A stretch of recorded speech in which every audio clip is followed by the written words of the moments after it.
हमारे यहाँ तुलसी के कुंड का भी विधान है। गोल कुंडा है ऐश्वर्य देगा, चौकोर कुंडा है।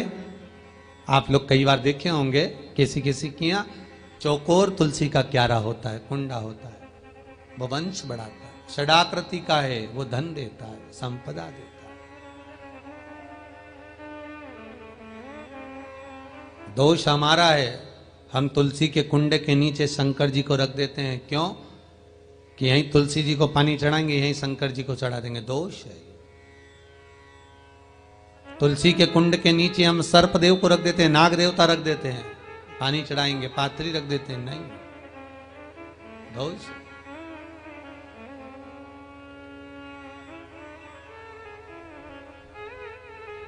उसका दोष हम सबको, स्वयं अगर गलती करते हैं तो स्वयं को भोगना।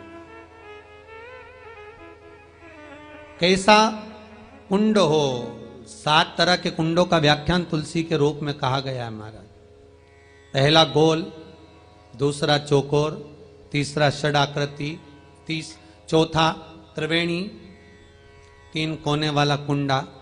शास्त्र कहता है जिसके मार्ग घर में टुकड़े हो रहे हो, घर विभाजन की ओर हो रहा हो, तो 3 कोण का कुंडा घर में रखकर पूजा करने पर परिवार एक हो जाता है। 5वां, गार्डन में बिना कुंडे का, बिना कुंड का जो तुलसी का पौधा रोपित होता है, बिना कुंड के एक बगीचा जैसा बो दिया जाता है, तुलसी तुलसी उत्पन्न हो जाती है। महाराज, वहां पर संपदा तो रहती है पर चिंता बहुत रहती है, टेंशन बहुत रहता है। क्यों? घर के दरवाजे के बाहर इतनी सारी बगीचे में तुलसा कर दी। कोई निकल कर जा रहा था, उसने थूक दिया। कोई निकल कर जा रहा था, उसने पानी डाल दिया। कोई श्वान ने, कुत्ते ने, किसी ने, बिल्ली ने गंदगी कर दी, उसका दोष आपको लगेगा। इसलिए कुंड के अंदर तुलसा का, तो वो धन तो देगा। जो तुमने बगीचे में तुलसा लगाई है, गार्डन तुलसा का करा, वो धन तो देगा, संपदा भी देगा, पर चिंता को बढ़ा देगा। 5वां,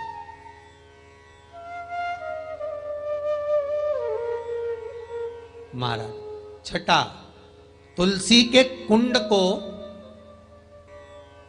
3 धार पर लटका कर रखना। कई जगह पर आपने देखा होगा तुलसी का जो कुंडा होता है उसको 3 जो तार होते हैं, 3 जो चेन होती है, उस पे लटकाया जाता है। महाराज, विष्णु पुराण उसका भी व्याख्यान करती है। महाराज, वहां व्यक्ति के कार्य उन्नति की सीढ़ी की ओर बढ़ जाते हैं। जैसे भोजन की थाली लग गई, भोजन तैयार हो गया, बस खाने बैठे हो और थाली खसक गई, समझ लेना कि तुलसी को अधर पर लटका कर रखा है। इसलिए कार्य तो हो रहे हैं, बनने वाले हैं। 4 दिन बाद ये काम होने वाला है, 8 दिन बाद ये काम होने वाला है। लग रहा है कि इसमें इतना फल मिलेगा, लग रहा है इस व्यापार को करेंगे तो इतना फायदा हो जाएगा। सब कुछ करा, लाखों रुपए लगा भी दिए, थाली मालूम पड़े खसक गई। अधर लटका है तुलसी। 7 क्रम है तुलसी के, ये 6ठा क्रम बताया। तुलसी का 7वां क्रम,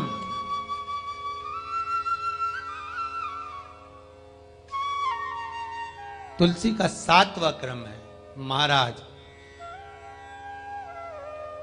तुलसी का कुंडा जैसा घर के आंगन में है, तुलसी का कुंड जैसे घर के आंगन में विराज रहा है, ऐसा ही छोटा सा कुंड भगवान के लिए रोपित करें।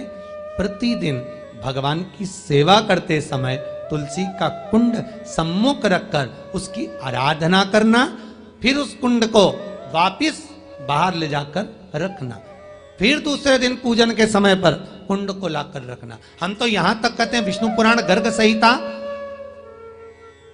कल्याण का तुलसी अंक यहां तक वर्णन करता है कि आप पूरे साल ये नहीं कर सकते तो कम से कम कार्तिक के महीने में भगवान के सामने तुलसी का छोटा कुंड, चौकोर वाला, गोल नहीं, चौकोर कुंड लाकर भगवान के सामने रखकर छोटा सा कुंड का पूजन कर कर भगवान के साथ उस कुंड को वापस बाहर विराजमान करें, फिर कल लेकर आए, फिर विराजमान करें।